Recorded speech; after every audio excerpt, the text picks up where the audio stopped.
In this episode, we're riffing on recipes from the Mother Waddles cookbook, written in 1970 in Detroit.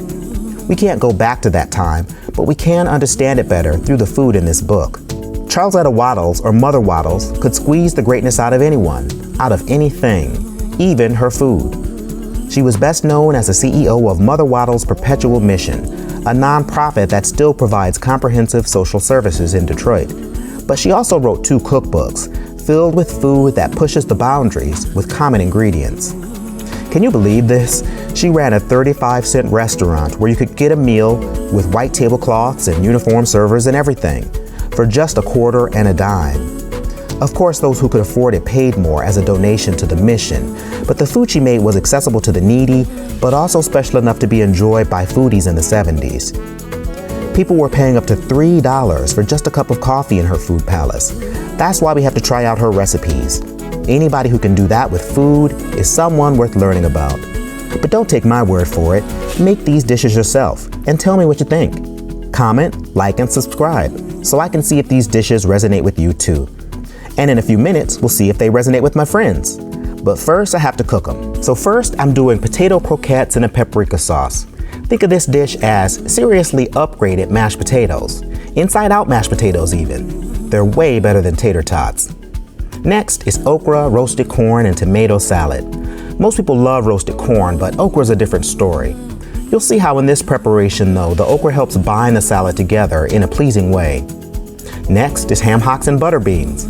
This dish is saucy. It's got loads of tender meat and creamy beans that are covered in pork stock. And for dessert, I'm serving a prune roll. If you love cinnamon rolls, you'll love this dessert. Plus, there are a few other yummy surprises to come too, so keep watching. By the way, I'm making enough for 8 today, so that there's enough for seconds for the 5 eaters. So keep that in mind if you make these dishes at home. A list of the ingredients with the amounts is below, but you'll need to multiply or divide depending on the size of your gathering. Also, I'm cooking dishes that are inspired by Mother Waddles. They aren't the exact same dishes. I've updated them to fit what I have available in my garden, my friends' tastes, and my goal of presenting a feast. Just like Mother Waddles did in the 1970s, my goal is to push the boundaries of my ingredients, not just recreate a recipe. But I think the spirit of the mission is still there. And these dishes still need to be doable for me, a home cook with a camera, and for you too, right? Let's get started on the croquettes.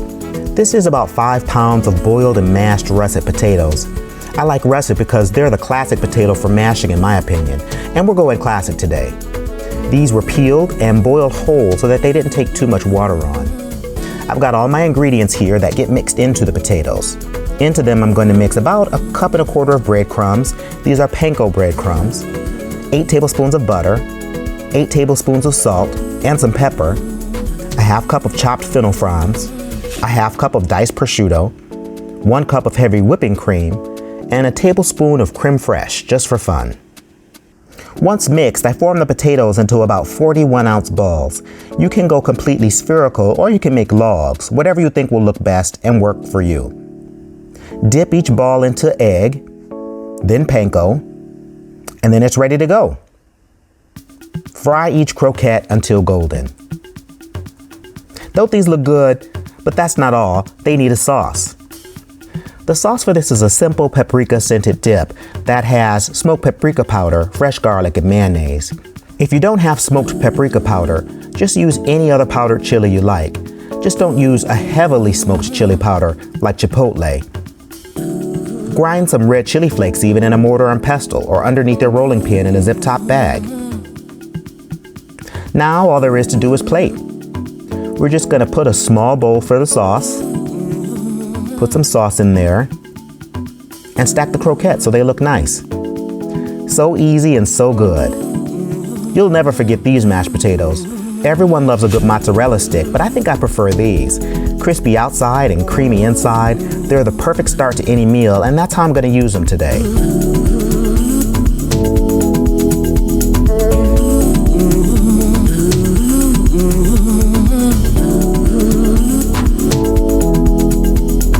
Next, we're going to make the okra, corn, and tomato salad. This is a salad of the kernels of 3 oven-roasted corn cobs, 3 large diced tomatoes, 2 onions, 1 pound of okra cut into rounds, some cheese, oregano, lemon juice, and olive oil. I'm not going to show you how to roast the corn in this video, but check out the full recipe at winosity.com where I give complete instructions. If you have fresh okra, go ahead and use that, but this is frozen that I just got from the grocery store. Don't panic, yes, I'm using frozen, it will be fine, you'll see. Next, cook the okra and onions in butter until very hot and tender. The okra is going to make a sticky juice that'll help combine all the ingredients together. Remove the okra from the heat and mix in the corn, the tomatoes, the celery leaves, and the oregano. Meanwhile, in a separate bowl, mix the fresh oregano leaves, olive oil, lemon juice, and salt and pepper to taste. Then mix all this together until it becomes a dressing. Pour the dressing around the side of the bowl, and then push the veggies up into the dressing until well mixed. If you turn and push down, you crush the vegetables more, so I think this way keeps everything fresher and lighter. Now all there is to do is plate. For this one, we're just going to put it in a nice bowl and add a few garnishes like sour cream, some cheese, and some herbs. Nothing complicated, but very appetizing.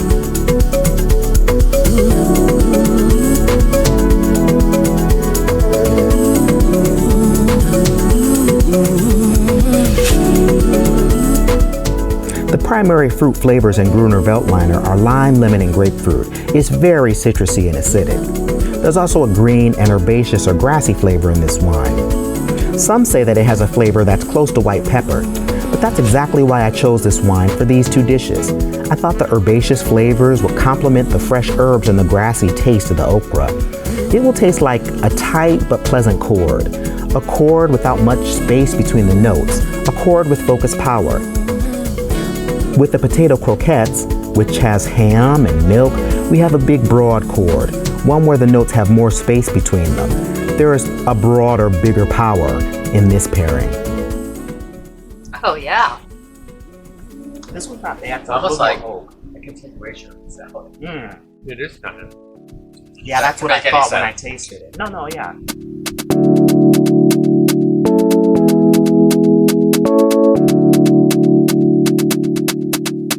Oh, it's wonderful. All right, it's time for some ham hocks. This dish is so easy, but so flavorful. It's just a few ingredients: meat, beans, and garnish. That's it. The only thing I would suggest is be sure you select the meatier hocks when you're at the grocery store. Some hocks are more bone and gristle than meat. In a pressure cooker, layer the onions, then the beans, then the hocks. Add about 3 cups of water and cook for 40 minutes at high pressure in your pressure cooker. That's it. When done cooking, remove the skin from the hocks, which you can crisp up into pork cracklings if you have a fryer, or you can discard. Next, pull the meat off the hocks. It should be pretty tender and will come off in chunks. See how easy that was? Now all we have to do is plate. Pour off just a bit of the juice. You can use this later to braise some vegetables in. Sauerkraut will be great in this. Sometimes I make sauerkraut with caraway seeds, fresh apple, this sauce, and some white wine. It's amazing. Now pour the remaining beans and liquid onto the platter. Top them with the chunks of meat. Then just sprinkle the garnish over the top. In this case, we have diced tomato, diced onion, and fresh parsley. See how pretty that looks?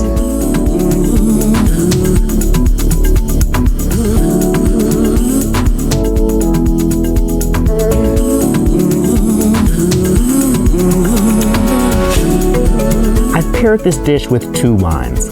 Pork is a milder meat, so I wanted to give my friends options. I wanted to get their opinion on whether they thought it was better paired with a big oaky Chardonnay or a light red.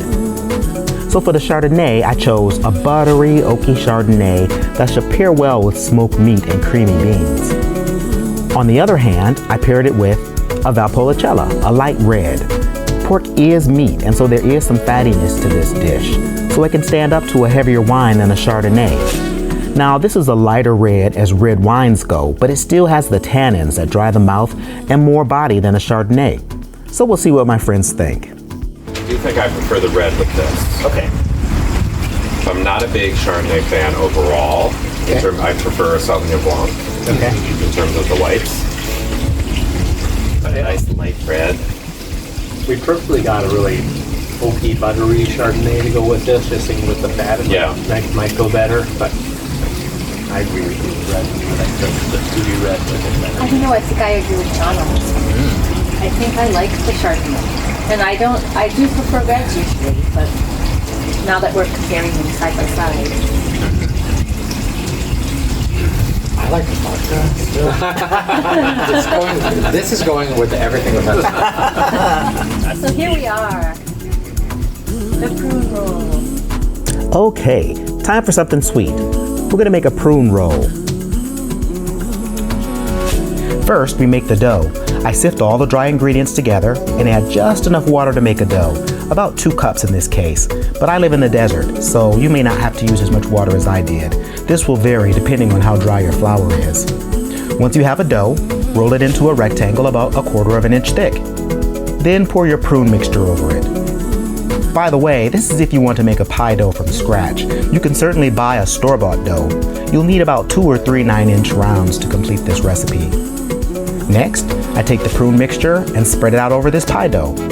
This is about 4 cups of mashed prunes that were soaked in hot water to get them soft. Soaking might take about 45 to 90 minutes depending on how dry the prunes are. Mash in the butter, the spices, and pecans until well mixed. By the way, I soaked my pecans in bourbon for an hour, but this is optional though. Okay, all this goes into the oven for about an hour at 275. And this is what it looks like when it's done. I'll admit that this is a sticky recipe. I got prune in places that I didn't mean to, but even though it doesn't look the greatest, it still tastes great. And I'll plate it in a way so that people won't even notice the mess. I'm showing it to you this way here for now, but I'll also show you the way I plated it so that it looked a little bit better. I added a bit of citrus whipped cream to the top, I sliced it up, and everything was good.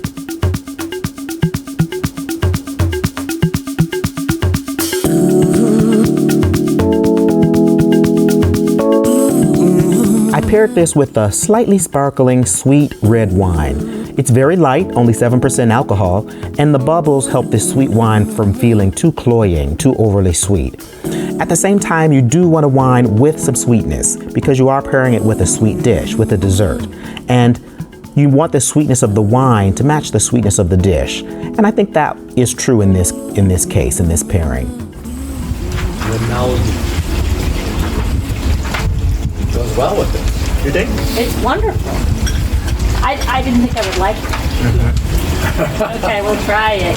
I don't really like prune. And it goes smoothly from this to that. Yes. Because this is kind of sweet.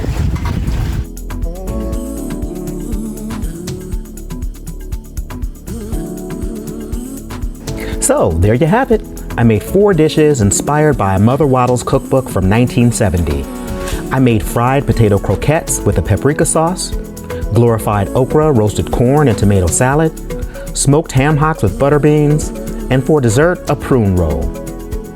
It was so fun sharing these dishes with my friends. Full disclosure, I'm from Detroit, so this food reminds me so much of the special occasion food I ate growing up. In fact, I still make okra, corn, and tomato salad for myself to this day. But many of the other ingredients are ones that I don't use often, so it was fun to get my hands dirty. It was also fun to think about and add my spin to these dishes. For example, putting a Mexican cheese into a very, very African-American dish.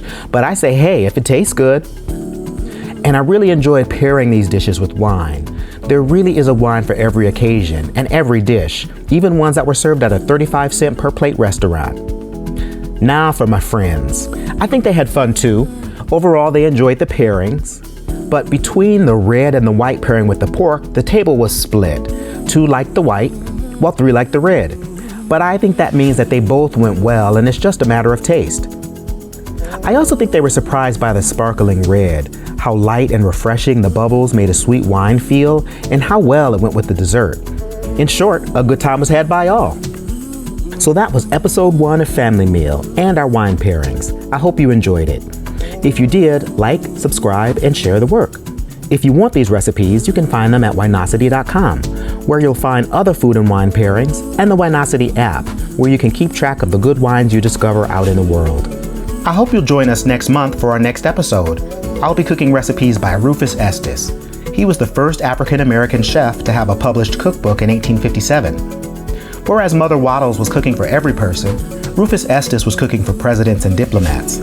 They are also cooking about 100 years apart, so we'll not only get into his tasty dishes, but also how time and audience affected their cooking. I hope you'll join us. Until then, bye!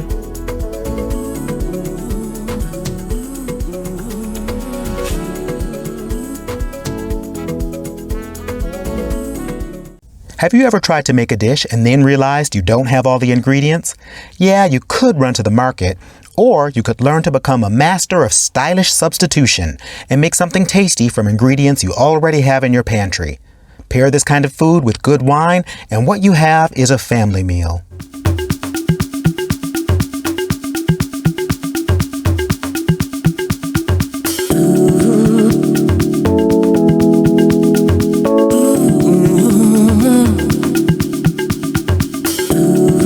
Welcome to Family Meal, experimental home cooking for the 21st century. Each month I show you how to prepare a delectable feast with wine pairings. Then you get to watch as my friends tell me what they think about it all. This month we're all in lockdown here in California, so I made care packages and did a contactless drop-off at my friends' houses. Then we got together on Zoom to eat and drink and talk, but it still was a good time. Family Meal is about exploring food from different places and different times to understand how people make awesome food for the time and place they live in. Last month, we looked at the Mother Waddles cookbook, published in 1970 in Detroit. She was cooking for every person, the poor, the rich, for foodies, and for people who were just interested in a hot meal. Even though simple, she made dishes that even 70s foodies craved. If you want to see that episode, click here or look below for the link. In this episode, we're riffing on recipes from Rufus Estes' 1911 cookbook called Good Things to Eat. Captain Estes, as he was known, cooked for the premier class cars of Pullman trains. This was equivalent to ultra first class today. The most expensive rail car of that time was $20,000. That's about $600,000 in 2020 dollars. U.S. presidents, foreign diplomats, and world-famous performers were his guests on these luxury trains, the ultra-elite of the day. It's in the kitchens of these deluxe trains that Rufus Estes honed his skills as a chef and developed many of the recipes in this book. The dishes in this book aren't written out in the way we know recipes today. Exact cooking times or temperatures are often missing, and there are many variations on a theme, a slew of dishes that are the same except for one or two ingredients. For example, beef marrow quenelles, calf's liver quenelles, and chicken quenelles. You just quenelled whatever you had available when between two stops. Even though Estes was making dishes with limited ingredients and from ingredients with long shelf lives, these dishes had to be exquisite. I mean, I don't know when the last time was that I had a quenelle of anything. How about you? Estes' recipes are short and to the point, but full of flavor. Anybody who can cook for presidents with a 5-line recipe is someone worth learning more about. But don't take my word for it. Make these dishes yourself and tell me what you think. Comment, like, and subscribe so I can see if these recipes resonate with you too. And make sure you hit the bell so you'll be notified of all of Winosity's future videos. Okay, time to cook. First, I'm doing a sparkling berry shrub and cheese ramekins. Sparkling wines always go well with salty things, and cheese especially. That's the combination we have here. It's classic and classy. Next is codfish hash. This dish was invented in the 1860s as a way to use up leftovers. You'll love this recipe that takes the bits and ends and turns them into a feast-worthy dish. Who doesn't love hash, especially when paired with a zippy albarino? The main event is stewed sausage with cabbage. Virtually every culture across the world makes sausages because it tastes so good. You need a way to turn scraps of meat, organs, and the like into something tasty. That's what the captain was doing here. The entree dish for this episode is a classic crowd pleaser and is paired with fruity grenache. A berry saraband is the sweet ending to this meal. Berries and cream are a lovely spring dish, creamy, a bit tart, and very appetizing. It'll be served with a lightly sweet Riesling. Plus, there are a few other yummy surprises to come, so keep watching.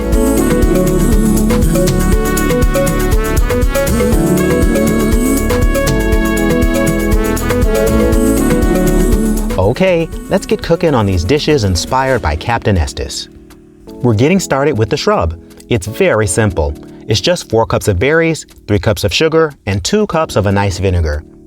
You don't want to use a harsh white vinegar. Instead, a nice white wine vinegar would be great here.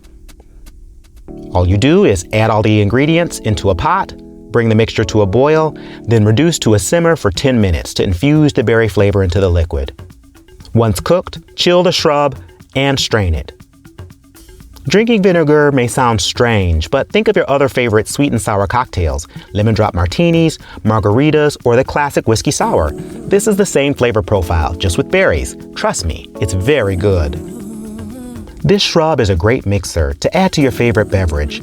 Today, we've got a sugar-rimmed glass that's filled with ice, mint, a few citrus twists, and a rosemary sprig. Add some wine, then finish it off with a hint of shrub and an orange slice for garnish.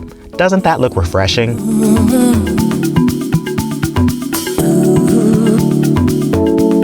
I think salty snacks and sparkling wine are a perfect combo.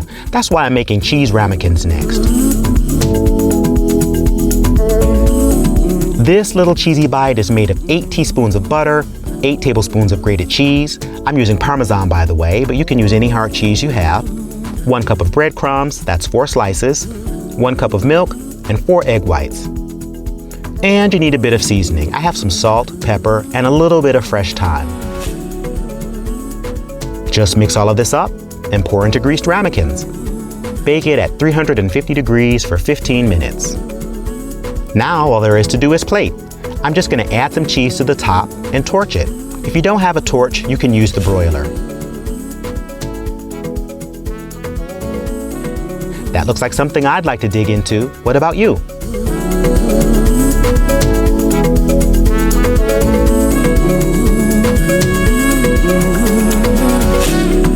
So our first pairing is a sparkling wine pairing. This is a 2018 Petulant Naturale of Malvasia Bianca from Sonoma County, California. It's a lightly sparkling wine that was bottled without removing the yeast cells, so it's got the citrus flavor you'd expect from a sparkling wine. I think it tastes like grapefruit. It's also got a slight nuttiness from the yeast and a light fizz. It's a great springtime wine overall, and we've added a bit of berry shrub to it, which brightens it even more. Let's see what my friends think about the wine cocktail, and the pairing with the cheese ramekins. I like this. Do you like it? Yeah. Now, this is something I could drink a lot of, I think. Really? Nice and smooth. It's not very opinionated. Oh my God, it's so good. It's good, right? I just tasted it. It's so yummy. That's really good by itself, yeah. Yeah. Okay, course 1 complete.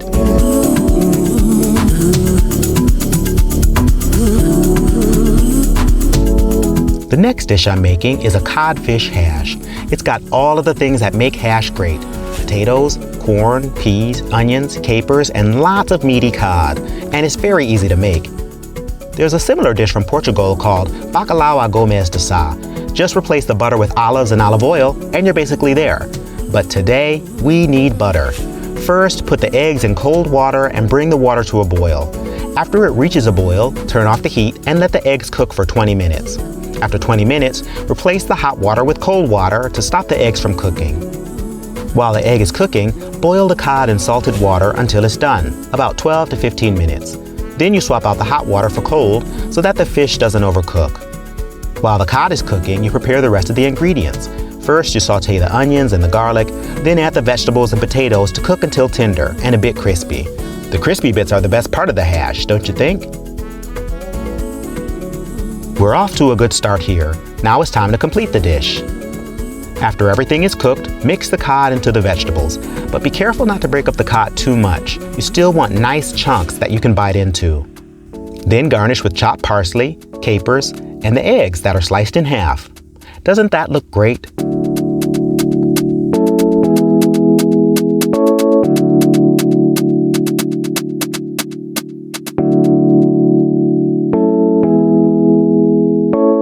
I've paired this dish with 2 different Albareños.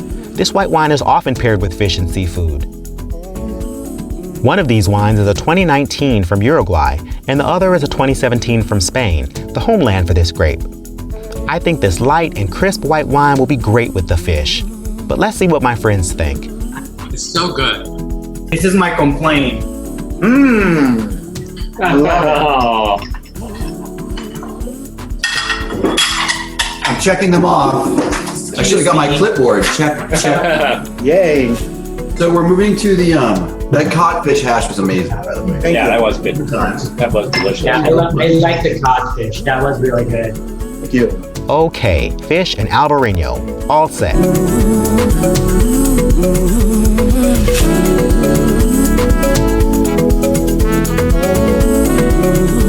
The next dish is stewed cabbage with sausage, but it's not like the sausage and cabbage you're probably used to. We're gonna make caseless sausage from a mix of ground pork and beef and stew the cabbage in beer.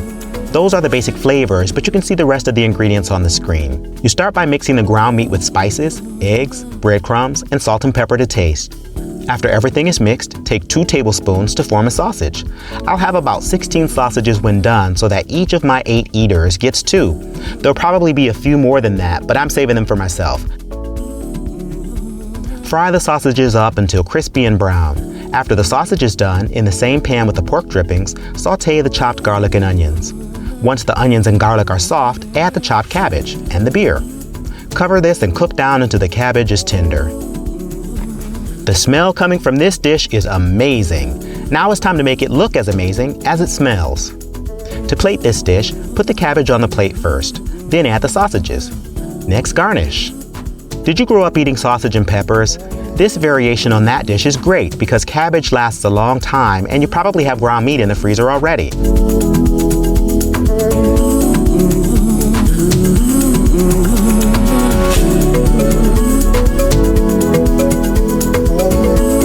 I've paired this dish with 2 different 2017 Grenaches. Grenache is an ultra-fruity, medium-bodied red wine. I usually get lots of strawberry from this kind of wine. One of the Grenaches is from Spain and is super fruity and fresh. It smells like strawberries and cherries. The other wine is from Santa Barbara County, California, and is a bit richer than a lot of Grenaches. The winemaker said not to drink this wine until May 2020. As of taping, it's late April 2020, so I think it's okay to crack this baby open. It's got a baking spice character to me, and a bit of cinnamon and a hint of cherry. Let's see what my friends think about this wine pairing. Cheers to number 8. Number 8. Cheers. I gotta get myself together here. Oh, that is dry. Very dry. Number 8 is very dry. Mm-hmm. I love the ganache better. Very drinkable. Number 9. Yeah. This one. Mm-hmm. Yeah. It's fruitier. Aren't they both Grenache? They're both Grenache. One is Santa Barbara and one is Spain. I like them both for different reasons. Mm-hmm.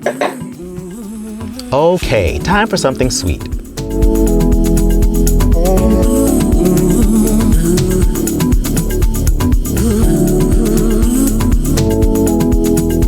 Berries are a sign of spring for me. That's why I'm making a berry saraband. It's berries with cream and fresh mint.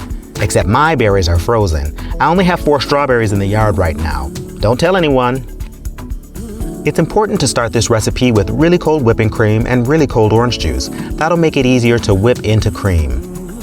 You also need 4 tablespoons of gelatin that have been dissolved in hot water and then chilled. Start by adding the whipping cream to the mixer. While whipping, slowly add the sugar, cream of tartar, orange juice, and orange zest. Now that you have a luscious cream, you just need to fold in the gelatin and the berries. It's very important to make sure your gelatin is room temp or just slightly cold when you add it to the cream. Also, since these berries were frozen, there's a bit of juice that we don't want. I let that wick away and add the somewhat drier berries into the cream. I don't mix it up so much that I lose the air in the cream, but I also want to get everything mixed together. Now that it's whipped, you put the mixture into a plastic-lined butt pan and chill it until you serve it.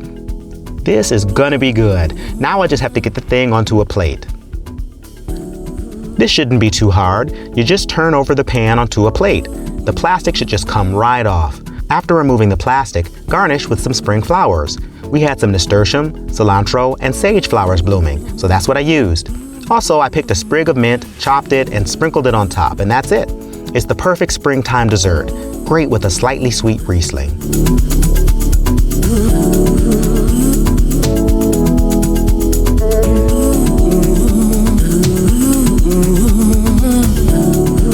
I've paired this dish with 2 different Rieslings that are just slightly sweet. One is a 2018 from Germany, and the other is a 2017 from France. I'm expecting nice acid and maybe a few honey notes in these wines, but I don't want a wine that's too syrupy. I also wanted a wine that was sweet since this is a sweet dessert. We'll see if this is sweet enough to match the dish. Now let's see what my friends think about this wine pairing. The Riesling, oh, they're both Riesling. Mm-hmm. I like the 11 with the dessert myself. That's my Okay. first. Look at 11 because it's in my hand. The 11 doesn't taste like a Riesling. It doesn't seem sweet. No, I didn't think so either. It's not a sweet Riesling at No, all. it's not. No.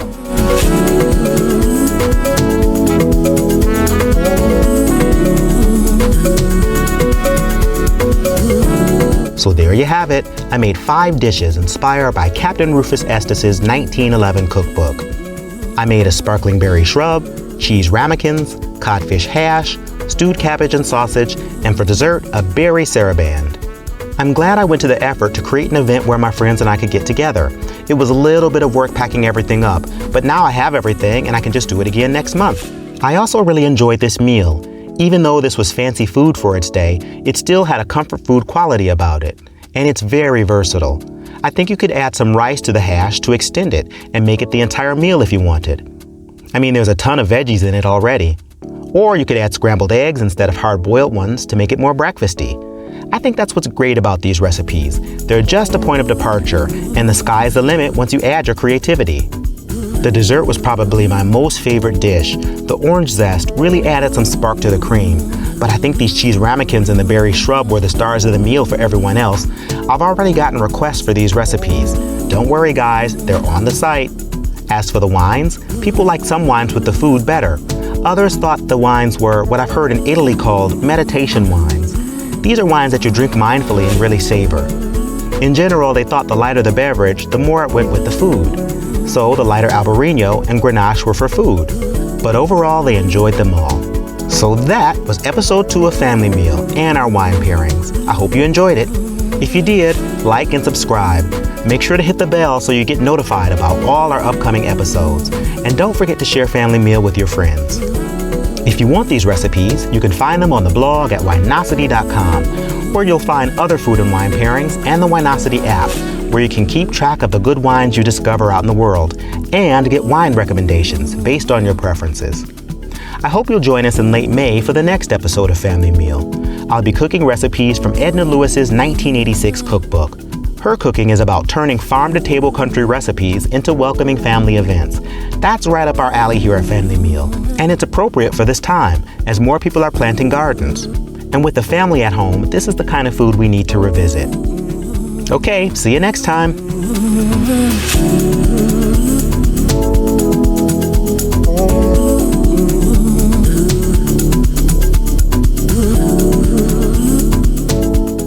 Are you a new gardener?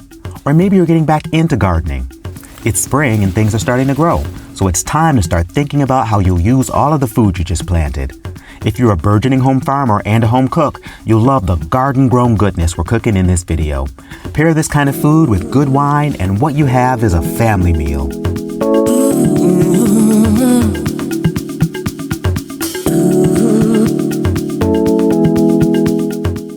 Welcome to Family Meal, experimental home cooking for the 21st century. Each month I show you how to prepare a delectable feast with wine pairings. Then you get to watch as my friends tell me what they think about it all. Oh my God, this green tomato jam. I've been using the garden to help pass the time while we're on lockdown here in California. I've been eating from it every day and really tending to it. It's been nice actually.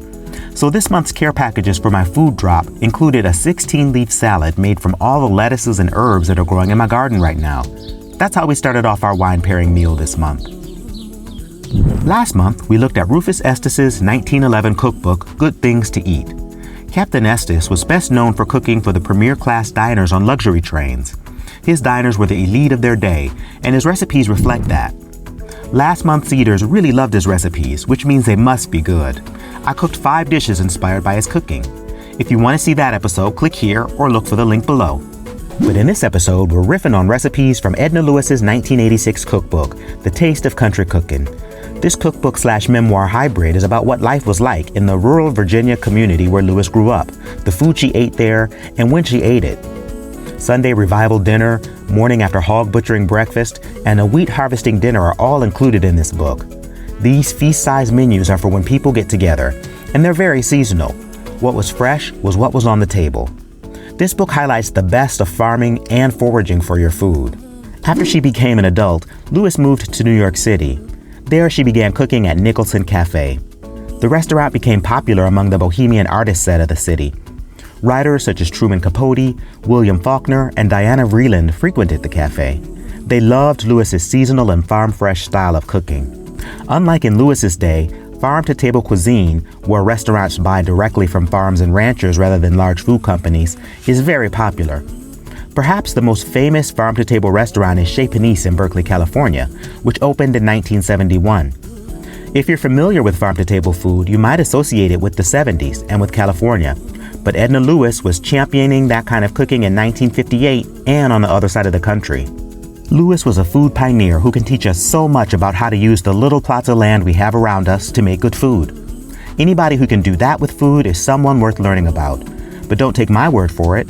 Make these dishes yourself and tell me what you think. Comment, like, and subscribe so I can see if these recipes resonate with you too.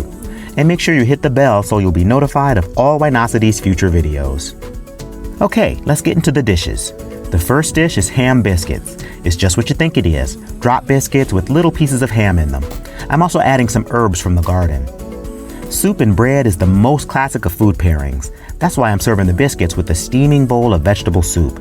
This soup has a flavorful pork stock and all the fresh garden veggies you can think of. Those two dishes are the first wine pairing courses for this episode, and we'll be enjoying them with two light red wines, a Beaujolais and a Cinsault. For the next course, we're going to enjoy crispy skinned duck. It's cooked with a few spices until tender. It's a great meat to serve people because it seems a bit fancy, but it's really quite easy if you know what to do. The duck is being served with wilted lettuce and hot vinegar dressing. This is a quick side you can make most any night and anytime you have extra greens in the garden. These two dishes are paired with two big and bold red wines made from Mourvedre or Maduro. And as usual, we're ending with dessert. This month is peach pie with a sweet muscat wine. Here in California, we're just getting the early peaches in, and I'm taking advantage of that. Let's see if my friends think I was able to get some flavor out of these peaches, and frankly, what they think about the rest of the food in the wine. Maybe you'll find something you'd like to cook too, so keep watching.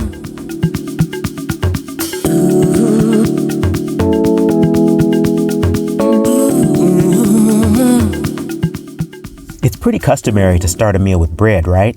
But how often do you get fresh biscuits at the beginning of your meal, let alone biscuits with ham? And they're not hard to make, you just have to be a bit precise to make sure they come out the way you want.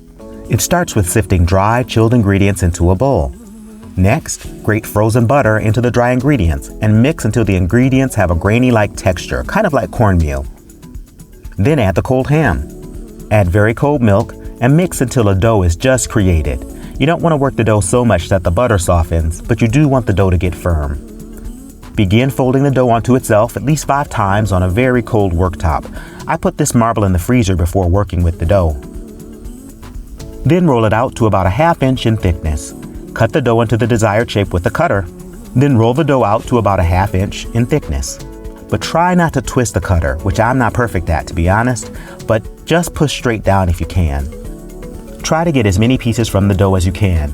Re-roll and then recut the dough until the dough is all used up. Place the biscuits so that they touch in your pan and bake at 475 for about 15 to 20 minutes until crisp and brown.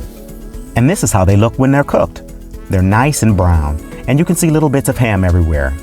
These are absolutely ready for jam and butter, or for dipping into a rich, steaming bowl of soup.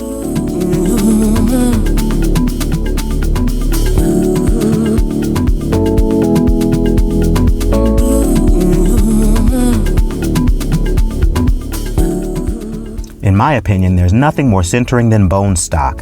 This vegetable soup recipe begins with the clarified pork bone stock made from pork shanks. You can buy pork stock from the store, but I'm doing it from scratch today. Start by washing the shanks, then sear them well on all sides. In the same pot, cover the meat with water and bring it to a boil for 5 minutes. After a few minutes, you'll notice some debris and foam in the stock. Skim the foam from the stock and strain it to get out all of the bits. Next, put the strained stock, bones, and meat in a pressure cooker on high for 30 minutes.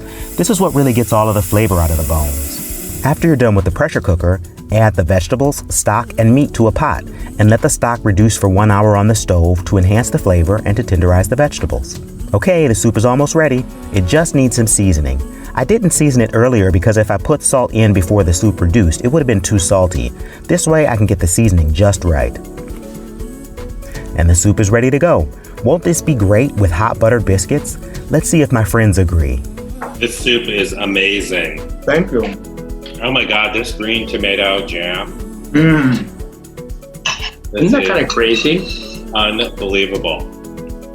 Oh my gosh, this soup is so good. Yeah, isn't it?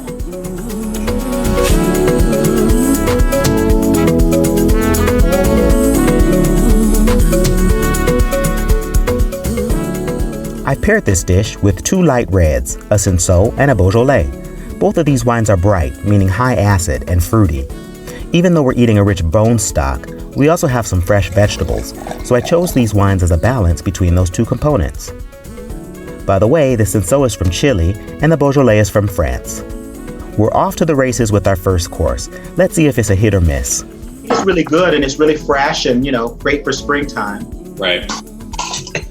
It's interesting, the color, it's so dark. That Beaujolais is really dark, and the other one I can see through a little bit.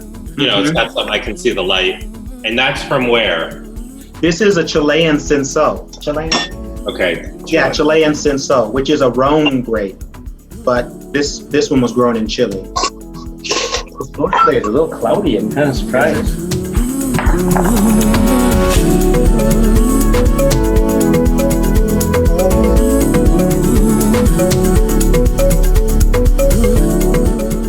The next dish is wilted lettuce with hot vinegar dressing. It's getting hot here, so the lettuce is bolting. It's still edible, but a bit bitter. Wilting it down and cutting the bitterness with sugar and vinegar is the perfect way to use this lettuce. This is a quick, easy, and flavorful recipe with some bacon. All you have to do is fry the bacon up until crisp and dice it up. Then use a bit of the bacon grease to wilt the lettuce and incorporate the sugar and the vinegar. Then crunch the bacon on top and that's it. How's that for easy? And it looks super tasty too. It'll make a nice side dish for the duck I'm making next.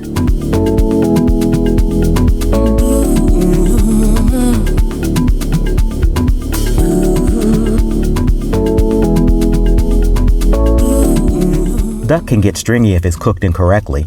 That's why I usually oil poach my duck and crisp the skin up in a pan at the end. But today I'm trying something different. I'm gonna fry and baste. Let's see how this goes. This is room temperature duck that I dried off.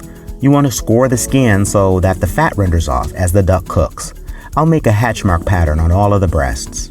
And I'm going to pan fry the breasts starting skin side down for about 10 to 15 minutes.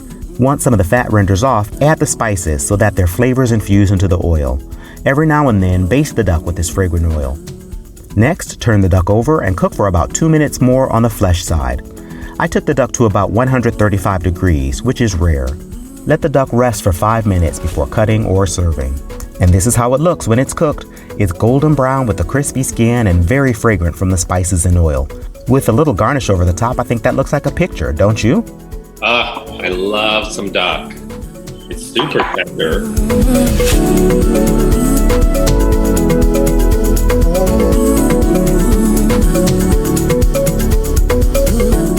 I paired these dishes with 2 bold reds. Duck is an intensely flavorful meat and needs a wine that can stand up to it. Mourvedre or Maduro is known for its spicy flavor. Sometimes it tastes like black pepper to me. It also has flavors of dark and ripe berries like blackberries. These intense flavors are perfect with the duck in my opinion. One of the wines is from Central California, Santa Barbara. The other is from Spain, the home country for this grape.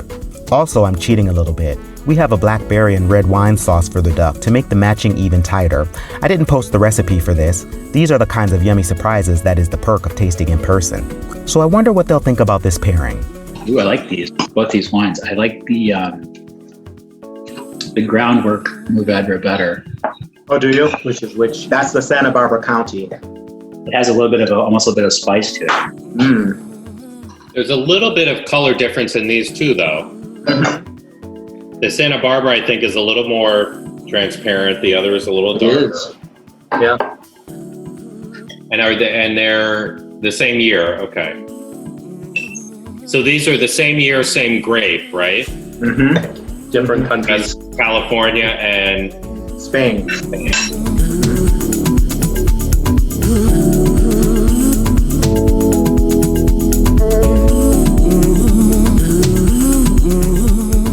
Guess what? It's pie time. I make peach cobbler about once a year, usually in the summer. It's 93 degrees here today, so I think that counts. Some people say the difference between a cobbler and a pie is the dough. Cobbler dough is more like biscuits, spongy and soft. and pie crust is crispy and flaky. Others say that anything that isn't round is a cobbler. I'm not jumping into that debate, but I'm going for a spongy and square version of a pie today. I start by mixing the cold, sifted dry ingredients together in a bowl.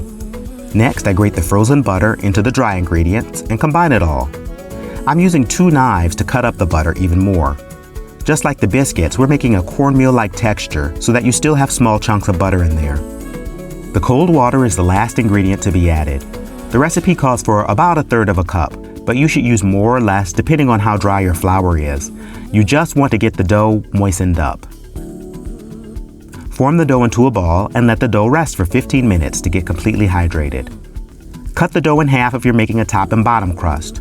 Roll out the bottom crust, place it into the pan, then add the fruit mix. Now repeat, rolling the top crust and place it on the pie. Then take a little time to make it look neat. I fold the crust over so that it looks better, and voila! Bake this in the oven for 40 minutes at 350 degrees. And this is what it looks like after it's baked. It's my first pie using fresh peaches. I think it looks great, don't you?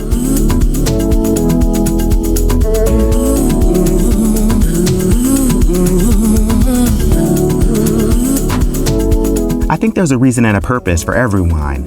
I know some people that only drink sweet Muscat or Moscato wines, but to me, this is the best way to use them, with something sweet. And better yet, with a stone fruit like peaches. Muscat is known for its stone fruit flavor. It usually tastes like peaches or apricots. It's also very floral, so it should go well with the pie. Today, we're tasting Muscats from Argentina and Italy. Let's see if my friends like these. The Italian one has a really pleasant finish. It's almost like a brightness. Mm-hmm.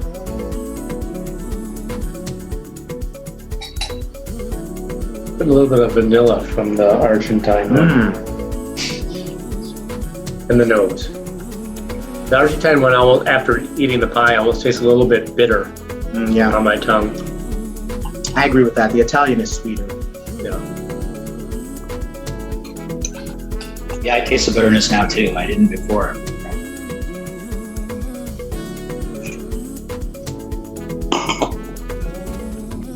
They're both really delicious though. I like both of these.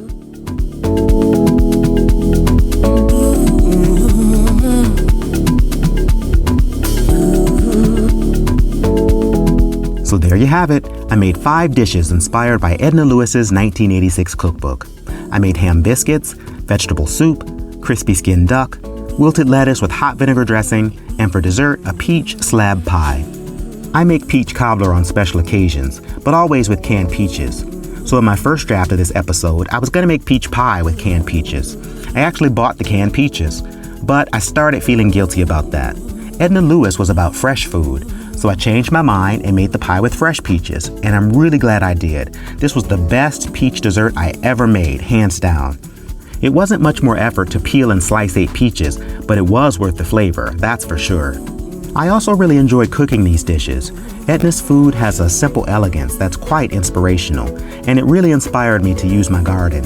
I used lettuce, collards, onions, tomatoes, herbs, and celery from my own little patch of ground. Each course had something that I grew in it.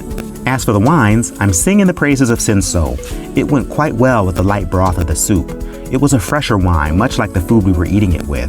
But the favorite wine of the day was the Spanish Movedra from Jumilla, a spicy wine with a spicy duck dish. Everyone rated it as one of their favorite wines of the meal. Maybe I'll have to get some more bottles of that one. So that was episode 3 of Family Meal and our wine pairings. I hope you enjoyed it. If you did, like and subscribe. Make sure you hit the bell to get notified about upcoming episodes. And don't forget to share Family Meal with your friends. If you want these recipes, you can find them on the blog at winosity.com, where you'll find other food and wine pairings and the Winosity app, where you can keep track of the good wines you discover out in the world and get wine recommendations based on your preferences. And I hope you'll join us in late June for the next episode. I'll be cooking recipes from Frida de Knight's 1973 Ebony Cookbook. Frida was the first food editor at Ebony Magazine. At the time, Ebony Magazine was one of the premier taste-making publications for Black folk. On Family Meal, we've looked at Mother Waddles, who largely cooked for the poor. Then we looked at Rufus Estes, who largely cooked for the rich. The Ebony Cookbook, however, trumpets a kind of middle-class and dignified food, where all the ingredients were treated glamorously, whether rustic or refined, and where influences from many cultures were embraced heartily. Until then, folks, bye. The hardest thing about cooking isn't the cutting. It isn't the standing over the stove. It's figuring out what to cook. How do you make something tasty without cooking the same 5 dishes over and over again? If you need some new food inspiration, you'll love the Date with a Dish inspired recipes you're about to see in this video. Pair this kind of food with good wine, and what you have is a family meal. Happy Sunday. And thanks again. Yeah.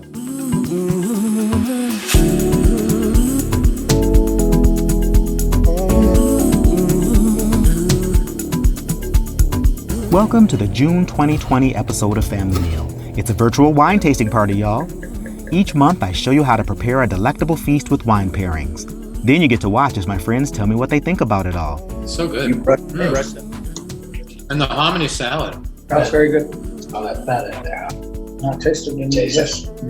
This month, there will be 7 eaters enjoying recipes that are inspired by a cookbook that represents a culinary first. The first cookbook written by a Black person for Black people.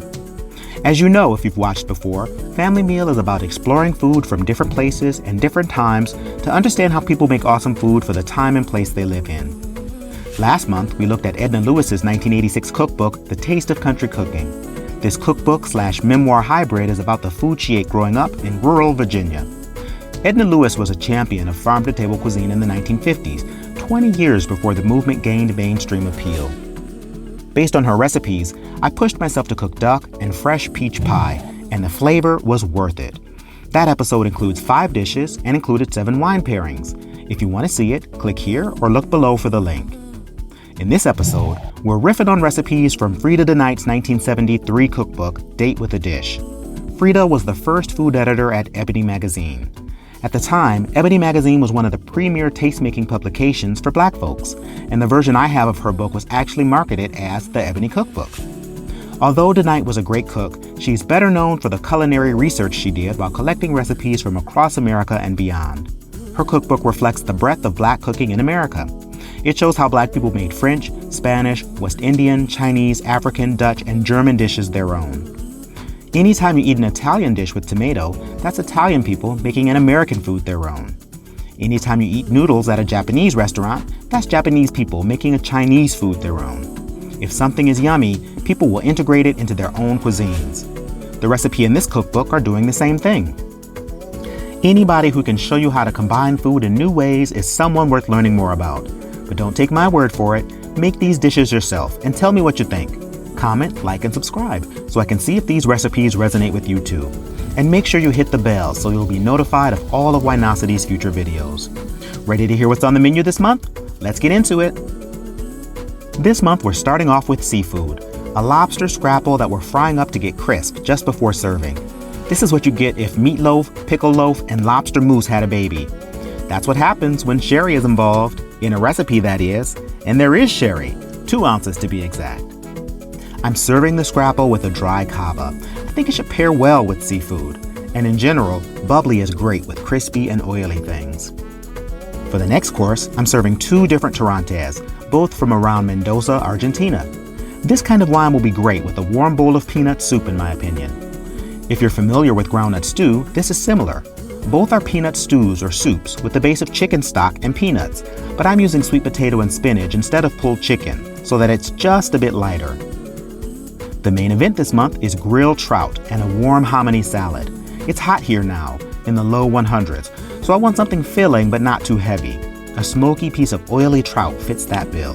Then there's a warm and creamy salad on the side. Corn salad is perfect on a hot summer day, and that's what hominy is, a kind of corn with bigger kernels. If you've ever had grits, you've had hominy. Grits are just ground up hominy. I've added some summery seasonings so that this salad is a bright accompaniment next to the fish. These 2 dishes will be served with a white and a red wine, an unfiltered Sauvignon Blanc, and a Cannonau. To finish off the afternoon, we have a sour milk chocolate cake with nuts and ginger. You know that tang you get from cheesecake? Imagine that flavor in a chocolate cake. That's what this dish is, plus some ginger and nuts. It'll be paired with 2 raisiny flavored fortified wines. Do some of these dishes and pairings seem crazy to you? Well, they seem crazy to me too, but that's what I was going for. A menu that's crazy enough to be uniquely good. Now the question is whether I went too far. Let's see what my friends think. Let's get into the recipes and the tastings.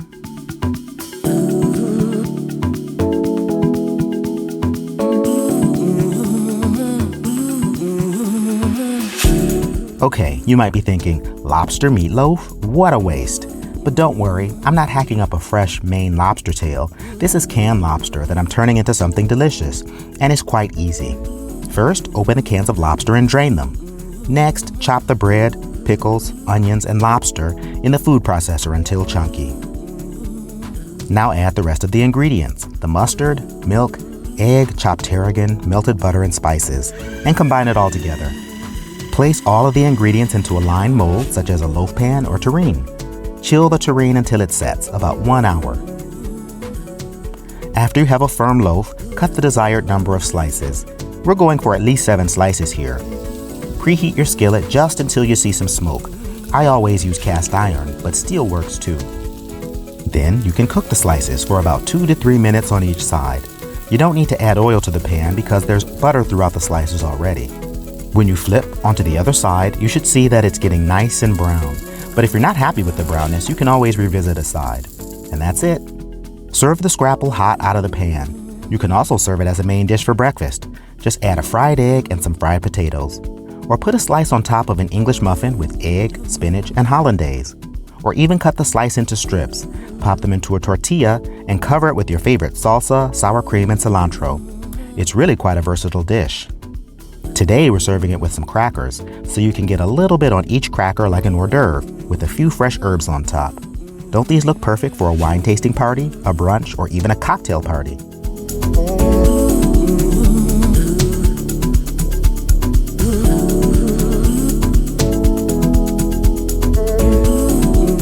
I've paired this dish with a dry white cava from Spain. This kind of wine hails from the wine region around Barcelona, in the northeast of the country. I think the bright citrus and mineral flavors of this wine go so well with food that tastes like the sea.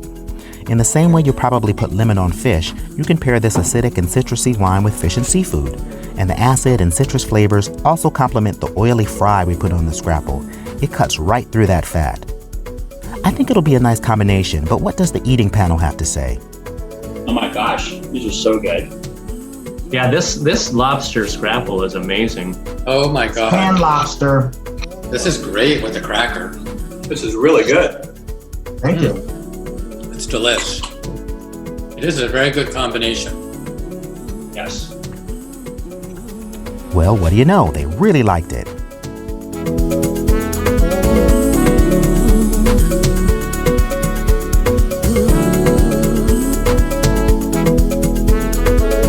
I know it's 100 degrees outside, but I think you can always eat a warm and centering bowl of soup, especially if it's a light soup. That's what's on the menu next. While this recipe is based on Frida's, I'm confident she was riffing on groundnut stew, a dish common throughout West Africa. The main ingredients in groundnut stew are chicken, peanut butter, and ginger. I'll be using pureed peanuts and chicken stock instead of peanut butter and chicken meat. I want this dish to be lighter since it's hot and because we have more food coming in this wine pairing feast. It's going to be a wonderfully light and herbaceous soup topped with appetizing looking garnishes. I'll start by pureeing some chicken stock and peanuts with ginger, pepper, and cumin. Add the remaining puree to the stock. This is the base of the soup. I'll bring that to a simmer and melt in some butter. Once that's melted in, you can add the sweet potatoes. These have been cooked in salted water. You want them to be firm enough to keep their shape, but tender enough to chew easily. And there's a bit of spinach for color and flavor as well. Now it's time to put it all together. Ladle some soup into the bowl. Put a few chunks of sweet potato and steaming spinach. Those are the main accompaniments to this dish, but wait, there's more. We're going to add some garnishes. We have some chopped tomato and onion, sliced ginger, mint, and crushed peanuts. I love a soup that has lots of goodies on top of it, don't you?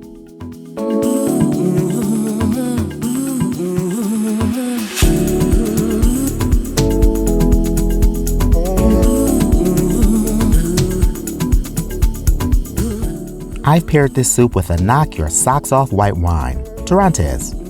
It's more like smelling a live flower than like smelling a white wine. No, really, you have to try this wine if you haven't. There's hints of jasmine and peaches and citrus. I think it'll be great with a soup that has ginger, onions, and peanuts.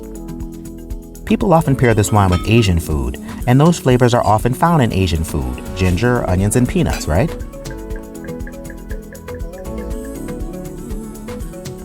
Both wines are from around Mendoza, Argentina, a region known for producing great examples of Torrontés. Let's see which bottle they like best and which one they think is the best with the food. I think it might be a match, but I might be outvoted. Let's see. This soup is incredible. Oh, thanks. Really, and I'm a big soup fanatic.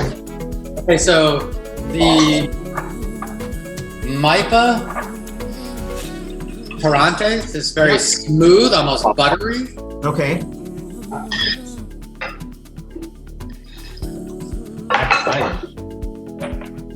The other one is a little crisper. The Criollo is my favorite out of the two. This soup is so good. Oh my gosh.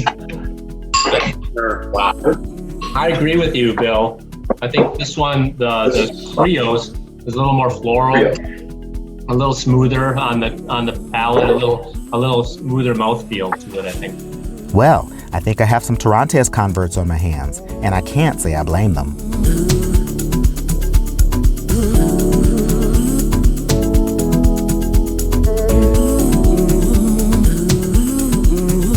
Summer and grilling go hand in hand. It's a tasty way to cook without heating up the house and while getting some fresh air. It's a win-win. Instead of hamburgers and hot dogs or ribs, I'm grilling fish. It's light enough for a hot summer day, but will have that slight smoky and grilled taste you crave in the summer. I'm starting with trout fillets, but a whole fish looks extra tasty on a platter with garnish too. But whether or not you're using whole or fillets, a marinade is important. I'm creating a marinade of lemon juice, lime juice, garlic, tomato sauce, tarragon, and onion, and some salt and pepper. I'll start by marinating the fish for about an hour. Once the fish is marinated, grill at 550 degrees on each side for about 6 minutes until the fish is flaky. Now that the fish is cooked, it just needs to be garnished. You can place the fillets on a platter. I'm just going to arrange these lemon and lime slices so that each piece gets some. And then we're done. I think that's grilling at its best.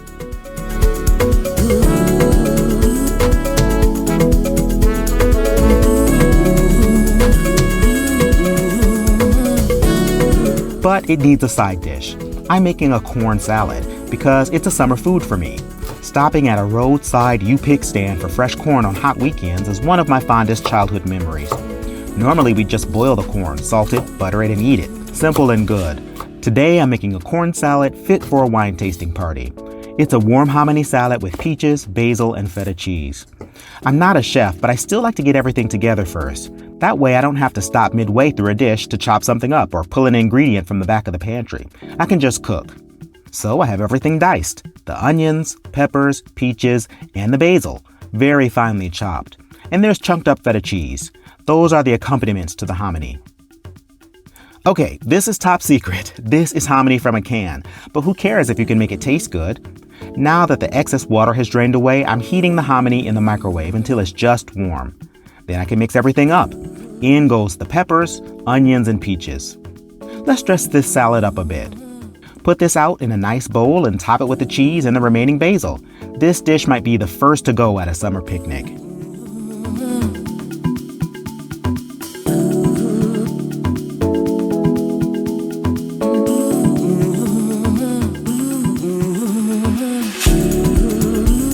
Sometimes you pick wines because you want to compare the wines to each other. At other times you pick wines because you want to see how well a wine pairs with food. This wine pairing is of the latter sort. I want to see which wine is better with this grilled fish and salad course. This course is grilled, so there's some smokiness. Also, trout is an oily fish, but it's still fish. I wanted something to match the middle ground I'm playing with in this course, so I picked two very different styles of wine, an unfiltered and unfined Sauvignon Blanc, and a Canonau di Sardegna. Sauv Blanc is known for its grassy and citrusy flavors. I'm expecting these flavors to be even stronger in an unfiltered wine that still has some fine yeast cells and grape bits in it. Most wines filter all of that out, but if you leave it in, it continues to flavor the wine, making a more intense version of what you're used to. This Sauvignon Blanc is a more intense version of a wine you might normally pair with fish.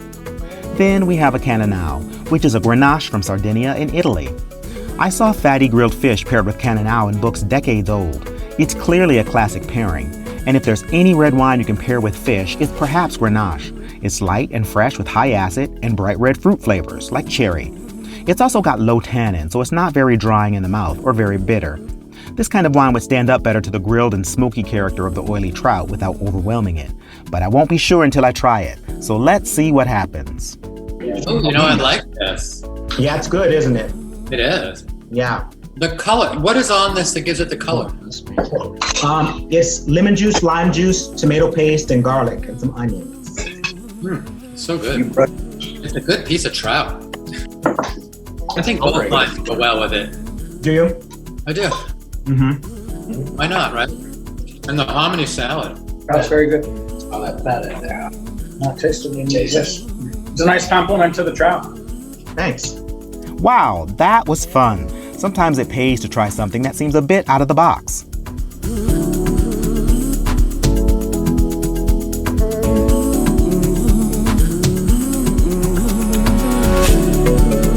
Chocolate cake is our sweet finish this month.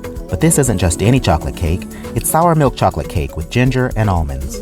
This should be a tangy, nutty, spicy, and chocolatey cake, not at all your generic chic chocolate cake. It's definitely got a point of view, perhaps several. At the same time, it's not overly fussy or complicated to make. You'll see. First, dissolve baking soda into sour milk or buttermilk. It's gonna froth a bit. That will help it rise. So will the egg whites, and the baking soda we'll add later. Add the vanilla to the milk to get that flavor infused, and a bit of almond extract. Sift the remaining dry ingredients together and add the almonds and ginger to get them coated. Then combine the wet and dry ingredients. Beat the egg whites to stiff peaks. Fold the egg whites into the mixture. Now it's ready to bake. It only needs 30 minutes at 350 degrees. I have a cake pan and I'm smearing it with butter, then a little flour so that it doesn't stick. Then the batter goes into the pan. Here's what it looks like when it's done. I can put a toothpick in it and it comes out clean. If you want to frost this cake, you'll need to wait until it's cool, but I'm going to pretty it up a different way, a simpler way. I've got some powdered sugar and more almonds. I can use these to create a nice decoration for the cake. And oh yeah, the eaters are getting a ginger sauce with this cake. This cake is better with a sauce. You can see the recipe for the sauce on winosity.com. How's that look?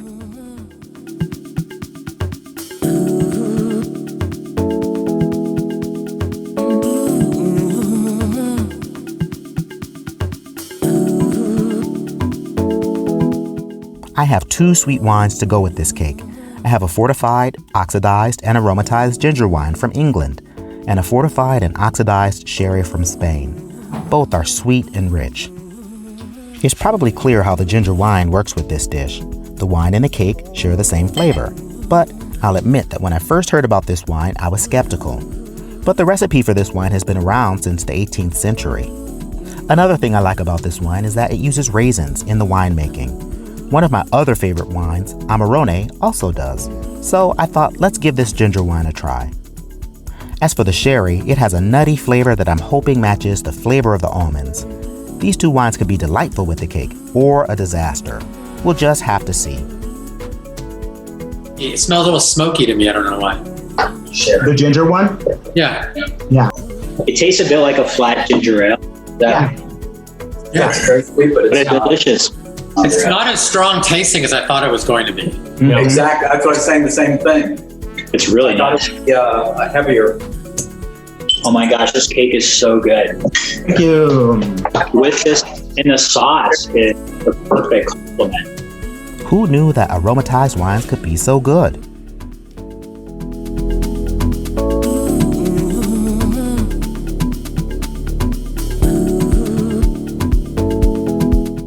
So, there you have it. I made 5 dishes inspired by Frida de Knight's 1973 cookbook, Date with a Dish. I made lobster scrapple, peanut soup with sweet potato and spinach, grilled trout, hominy salad, and sour milk chocolate cake with nuts and ginger. In the beginning of this video, I said that coming up with new dishes to cook is the hard part. A blank page is a very hard place to start from. It's hard to come up with new dishes unless you have some good dishes to start with. That's what Frida is offering us here, some good starting points. I revised this menu perhaps 5 times before I settled on the dishes you saw, but it was more like fitting together the pieces of a puzzle rather than making a puzzle. A much more fun task, and one that I could be successful at, and you too. DeKnight was a culinary pioneer who can teach us so much about pulling together tasty dishes by integrating food traditions from across the country and the world. It's not fancy food, it's approachable, yet innovative. The kind of recipes that can really sink my teeth into. I don't know about you, but I take advantage of every opportunity I get to create something I've never eaten before. I find it inspiring to create new dishes by building on things I've cooked in the past and from food other people have cooked for me. That's what got me excited about using these recipes for this virtual wine tasting party. I use these recipes as a launching point to create dishes that were new to me. In the same way Frida was encouraging home cooks to try new food ideas, I took her idea one step further and incorporated ideas I picked up along the way too. During the meal, one person said this was the best soup they've ever eaten in their life. It doesn't get any better than that. And paired with fruity and floral tarantes, the soup course was beyond delicious. But the grilled fish with cannonau was also a standout. There's a reason why this is a classic pairing. You should definitely try it. Yes, fish and red wine can go together. So, that was episode 4 of Family Meal and our wine pairings. I hope you enjoyed it. If you did, like and subscribe. Make sure you hit the bell to get notified about upcoming episodes.